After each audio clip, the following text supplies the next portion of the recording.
個咧係樓下嗰啲相啊，好似好嚴重啊。跟住我最後都同意咗佢哋話揾師傅整，我最後都話好啦，咁你揾師傅整啦。咁我揾一日放假揾俾師傅喺度整啦。呢段時間唔好即係唔好用水啊！我要揾師傅，你哋個廁所要做翻個防漏。唉，日頭真係唔好講人啦！我屋企最近都有漏水嘅問題，真係好煩啊！所以咁多位觀眾朋友，記住及早揾師傅幫你解決滲水漏水嘅問題啦。上半年咧就會開始咧將啲滲水維修檢查嘅責任咧。到底以前漏水同埋而家漏水，我哋去揾嘅專業人士有冇啲咩唔同？樓宇老化，你係咪煩惱緊屋企漏水嘅問題呢？呢個系列我係將會邀請3位專家同我哋分享一下，佢哋分別喺教、check 同埋做嘅範疇都係好專業㗎，即刻同大家分享下啦 ！Let's go！ 今日我哋邀請到葉 Sir 訓練咗超過1000位學生檢測漏水。我都知道下年政策有啲更新嘅喎，有啲咩要特別留意呢？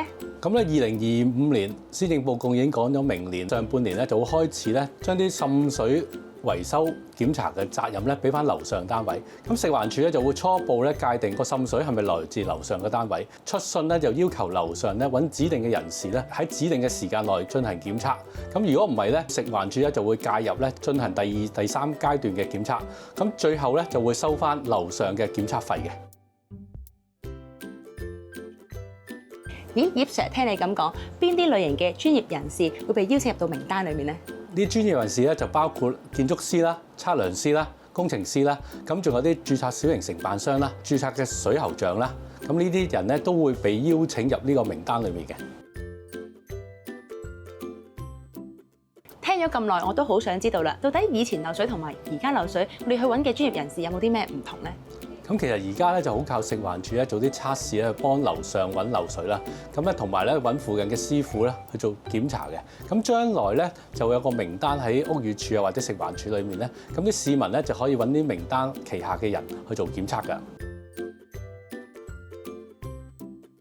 即係話而家有漏水情況出現嘅時候咧，我就落樓揾師傅啦，但都唔知揾邊個可以幫到手嘅。咁喺未來咧就會有個名單可以揾到啦。呢一班嘅師傅點樣得到認證嘅咧？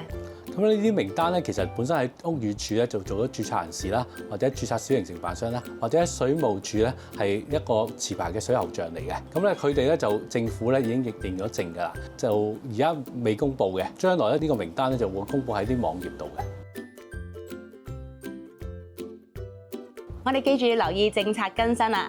下一次我哋將會同大家分享乜嘢係漏水，點樣處理同埋用啲咩儀器。咁多位記住留意啦。